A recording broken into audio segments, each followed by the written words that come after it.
بسم الله الرحمن الرحيم. معاكي قناة سوزي كيتشن. لو أول مرة تشوفيني اشتركي في قناتي وفعلي الجرس عشان يوصلك كل جديد.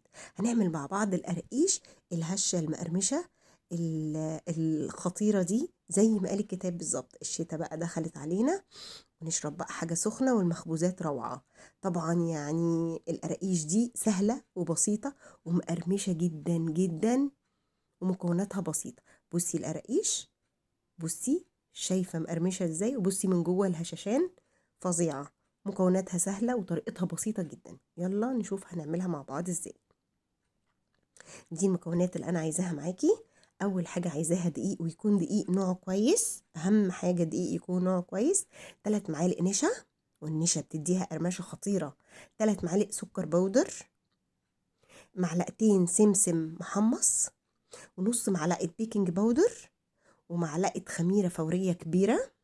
ودي الميه للخميره الفوريه، وهزود ميه للعجن. انا عايزه 400 جرام الماده الدهنيه. انا حاطه زيت على سمنه. اول حاجه بختبر الخميره بتاعتي عشان اتاكد من نجاح العجينه. خلاص قلبتها بمعلقه سكر والخميره وغطيتها وركنتها على جنب. خلاص بقى انخل الدقيق. انا مستخدمه سمنه اكتر من زيت. لو عايزه زيت بس مفيش مشكله، لو عايزه زيت اكتر برضو مفيش مشكله، لو عايزه سمنه اكتر تطلع معاكي انعم. انا مستخدمه كوبايه وربع سمنه وكوبايه زيت، وهقول لك المقدار بالظبط في صندوق الوصف. هحط بقى كل المكونات الجافه على الدقيق، ولازم انخله كويس قوي. بعد ما نخلته واقلب المكونات الجافه اهي. اشوف بقى الخميره بتاعتي. حطيت كمان 3 معالق لبن بودر بيديها طعم خطير. يعني التركه دي مهمه قوي. بصي بقى الخميره بتاعتي عليت ازاي. احطها وانزل كل السوائل بقى اللي هي الماده الدهنيه كمان بتاعتي.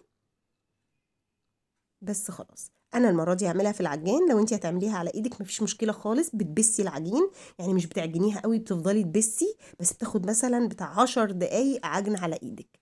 العجان بعمله على سرعه الاول بسيطه، الم بس بيها الدقيق، بعدين ازود السرعه اهي.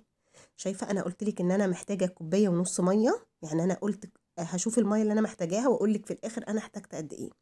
انا استخدمت كوبايه ونص. حطيت دلوقتي الكوبايه الا ربع التانية. يعني انا حطيت كوبايه الا ربع مع الخميره، ودي الكوبايه الا ربع التانية. خلاص العجينه اتعجنت. بصي بقت طريه وجميله جدا. بجد عجينه حلوه قوي وناجحه وسهله سهله بجد. يعني عايزه تحطي شمر وينسون حطي. انا ما حطيتش بصراحه. هتديكي نفس بقى القراقيش بتاعت زمان قوي يعني. بس بكور بقى كده كور قد بعضها، واركنها على جنب واغطيها قبل ما اشكل طبعا كوره كوره. لازم اعمل الخطوه دي واسيبها كده. هوريكي بس ان كل ما العجينه ترتاح كل ما تبقى هتسهل معاكي حاجات كتير قوي. بس شوفي العجينه انا عايزاها بقى رفيعه خالص خالص. تقدري تفرديها بايدك كمان لان العجينه طريه جدا. بصي عايزاها رفيعه قوي. امسكها كده من الحرف ابرمها عشان تورق معايا بس، واقفلها اتك عليها كويس بقى. انا مش عايزه سمكها يكون عالي، سنتي ارتفاعها، سنتي واقل من سنتي كمان، لان هي لسه هترتفع معايا وتخمر. فانا بس اجيب بقى القطاعه اللي عندي واقطع بقى ايه يعني بنفس الحجم كلها. فردتها كويس اهو. اي قطاعه، ما عندكيش قطاعه سكينه مفيش مشكله خالص. انا قطعتها كده بقطاعه، ممكن دي وممكن القطاعه العجله برضو، يعني تحب اللي عندك، وممكن سكينة عادية. بس حاولي ان كل ال الشكل يبقى واحد، يعني كل الحجم يبقى كله واحد. انا بحب اعمل بالعجلة دي عشان بتطلعها لي كلها قد بعضها. بس خلاص كده بقى اكون عندي جايبة صينية بتاعتي حاطة فيها ورق زبدة وارصصها، وطبعا مولعة الفرن، واسيب دي تهدى خالص ترتاح شوية تاني 10 دقايق، واعمل غيرها. الكيلو ده عمل لي كمية كبيرة قوي.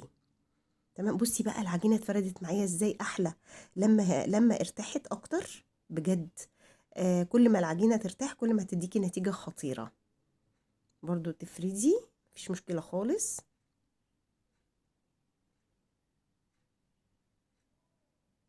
وتقطعي بقى براحتك باي حاجه، سكينه، قطاعه، زي ما قلت لك. وده تاني صينيه عملتها، وبرضو سبتها ترتاح وانا مولعه الفرن. بصي سمكها اهي. خلصتها بقى كلها ودخلتها الفرن طبعا. طبعا على درجة حرارة متوسطة، بس انا عندي مروحة تشغلي المروحة، او لو ما خرجتيش. بصي بقى خارجة هشة ازاي ومقرمشة وشكلها يجنن. بصي القرمشة بجد بجد. بصي يعني حلوة قوي ومورقة من جوه، والطعم خطير خطير بجد يعني. وسهلة وبسيطة. وطبعا ما خدتش منك حاجة خالص، هتاخد معاكي في الفرن ربع ساعة. وطبعا جربي وصفتي، واللي جرب وصفتي بألف هنا وشفا ليه.